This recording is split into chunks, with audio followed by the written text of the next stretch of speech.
everybody. Here today on another episode of Black Society's Healing Hotspot. I'm your host, Najee Talley, and today's topic, we're going to be talking about getting y'all the help that y'all need. Before we even get started, I just want to say thank you all for your support, your love, your interactions.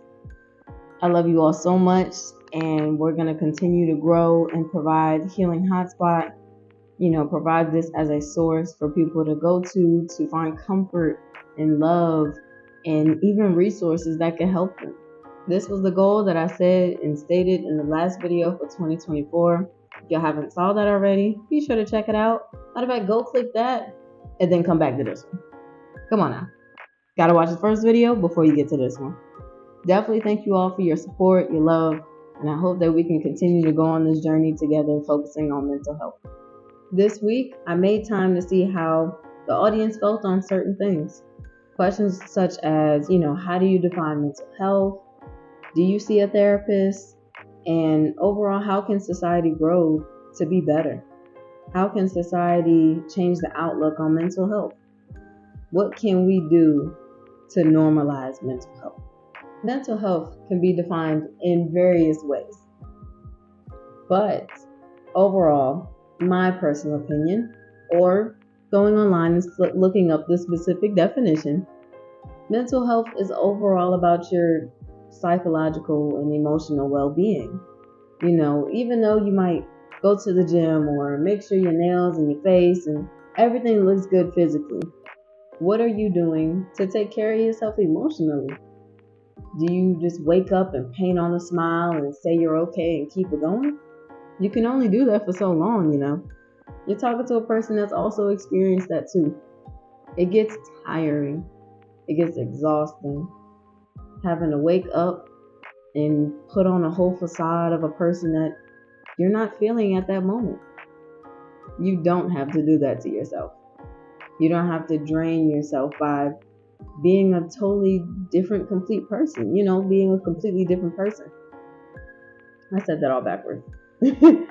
But you should be able to take care of yourself. Be able to ask yourself, am I doing okay? Am I taking care of myself emotionally? That way I don't have to rely on somebody else. Am I applying things that I said I was going to into the new year to be a better person that I wanted to be? Do I want, am I in the right steps to be that person that I want to be? Am I going to be able to make that change that is necessary for my life? All these questions I've asked myself, and I'm sure you probably asked yourself too. Emotionally, it's good to see where you are. It's good to check on yourself. See how you're really feeling. Like, for example, you might have had a rough day and you cried at the end of that day. Or you may not even notice that you're crying. Sometimes some people do that. Some people do. But if you're feeling, such feelings that you feel, you should be able to try and sit down and journal your thoughts or journal out your entire day to see exactly what triggers you. What triggered you into feeling such emotion of sadness? What made you feel, hurt? What made you feel ashamed? What made you feel, all these different type of emotions that cause you to feel the way that you feel. It's good to know what triggers you.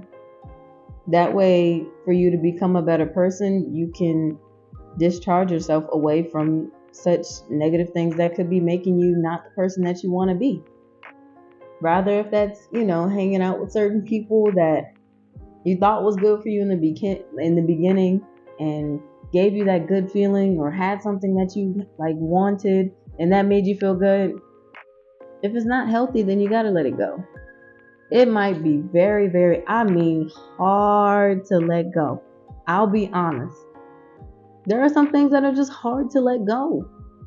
Rather, if it's memories or it continues to make you feel good in whatever way, some things can be hard. But if it's not making you a better person each day or allowing you to grow more, it's not meant for you. What doesn't deserve you does not serve you. That quote, If you can feel it, take it. If it doesn't fit your cup of tea, I'm sorry. I gotta put that out there for you. What's not meant for you is not meant for you. What isn't helping you grow, you gotta let it go. Ah, that rhymed. The second question that was asked throughout the week was, do you have a therapist? And the results were kind of shocking because why is this not as accessible? 12% said yes to having a therapist. And I'm so happy for y'all. I am genuinely happy to know that y'all have a therapist and are finding ways to grow better for yourselves and have that person that you can be open with and talk to about these things. I'm happy for you. 47% stated that they don't have a therapist. They just aren't able to have that specific resource to talk to. And that's okay, because after today, on this episode, we're going to get you that therapist. And 41% said they don't have a therapist, but they want a therapist. And as I stated before, we're going to get you that help today. The last question that was asked was, how can society change the aspect of mental health? And there were a lot of responses, all looked at and grateful for that the audience interacted with these questions, because I love to see y'all's point of views. Mental health should be normalized, talked about just as much as any other topic that you would see on the news. It should also have more services accessible to those that aren't so rich and wealthy. You know, some people aren't able to have enough money or have that resource to sit there and talk about their feelings or have that person that shows care for them in the way that they need. Mental health should also be promoted in a positive outlook. It is very common in, certain clips or events that we've seen, to where if someone is mentally, going through some hardships, they're called crazy. I personally do not like the term crazy.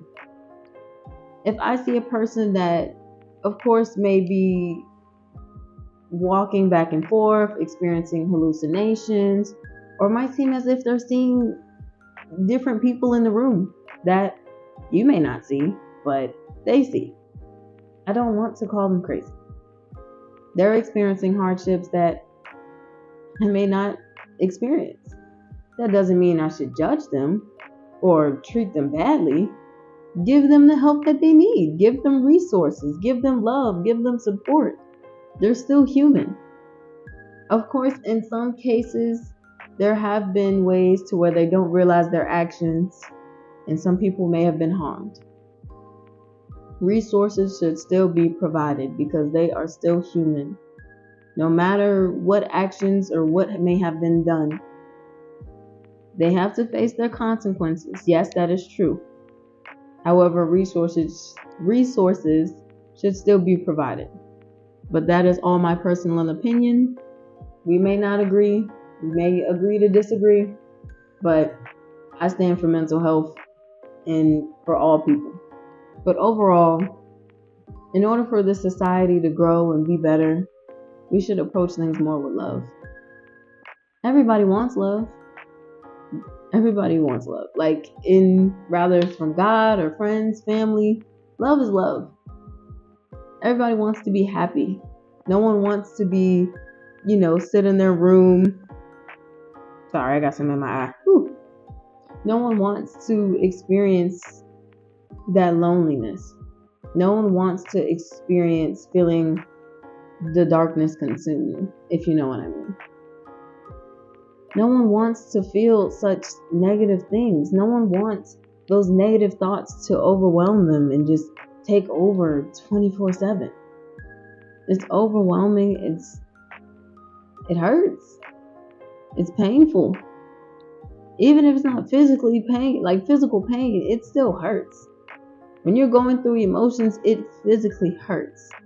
For example, if you cry so hard, you'll feel so much pain. Your throat will be dry after crying or, being mad. You're hurting or punching and kicking stuff, and then you realize my hand is broken after I just punched a hole in the wall. That's gonna be painful, unless pain tolerance is different. But I'm pretty sure your hand's gonna hurt. I'm just saying. But overall, these questions with the audience and interactions are highly appreciated, and I'm so glad that there are people that understand that mental health is not normalized. It has grown over the years. Yes, I will definitely say that, especially after COVID, more and more therapists and counselors have came together and provided help where it is needed. I'm just playing my little old part and trying to spread it some more, so it's just as equivalent as going to see a doctor's visit. But getting down to the nitty gritty and getting to the real part of providing the resources. Before even thinking about sign up for any therapy or going to check into treatment facilities or recovery centers, check with your insurance first. Always check insurance first. Because some insurance companies may allow you to get therapy, some may not, or some may be stricter, or going to certain different places for therapy. It all depends on your insurance and what they're able to cover and what they're not. If you want to be bold and go out of pocket, do what you must. But I encourage insurance. And based on that first step and just calling your insurance and seeing, hey, where is it possible for me to experience, therapy? Is it possible for me to sign up and with a counselor that I can talk to for my mental health? Take that first step. The next step is as simple as searching up all the drama that you look up on Instagram or TikTok or Twitter. You can search up therapists near you. You can search up recovery centers near you. Rather, if it's not you, if you really make your mental health a priority, you do with what is necessary. Mental health should be a priority. So keep that in mind as you're looking for these places. If you're in rural areas and are not able to get that, you might need to take that step to get the help that you need. Always find a way. Or reach out to your loved ones if they are there, or your support group, rather if that's friends, family, acquaintances, anybody. All people need help and love and support, and whoever's there for you, I'm pretty sure they would want you to be better. And if that means taking you up the road to go see a therapist, I don't see what's wrong with that. As long as you're not, making them drive miles on miles and not paying them gas. Come on, people. It's a tight economy. But you get what I'm saying, though. You get what I'm saying. Do research before entering these recovery homes or treatment facilities. Make sure that they have the resources that are available to you and your mental health, whatever diagnosis that you may have, or just certain feelings that you're not sure what it may be, but you just want to address, or just to have that resource on hand. Be sure to always look up before entering a facility, because you don't want to just hop into anything without fully knowing. Sometimes, yes, in certain cases, it's good to take that risk. However, this is your life. And if you're about to put yourself in a facility where you may or may not have roommates or may have to follow certain rules, always research before you go into it. A website that I personally use, which will be put into the description below, would be Psychology Today, for looking up online therapists or searching up recovery centers in the area that you may live in. That's a resource that I would recommend at the moment because I personally used it. But overall, if you're researching, make phone calls to whatever numbers are provided that can get you to like the main office, or some have ways of putting in self-referrals or getting a referral from someone else, a relative, or maybe a friend. There are even therapists that will allow you to set an appointment online, so you can just walk right in.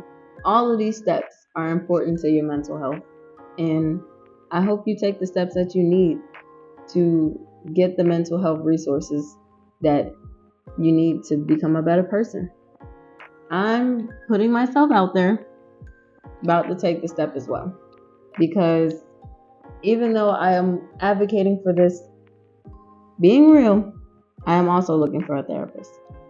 So after this video, as a self message to myself and friends and family and all the audience and support, get a therapist. It's not a bad thing.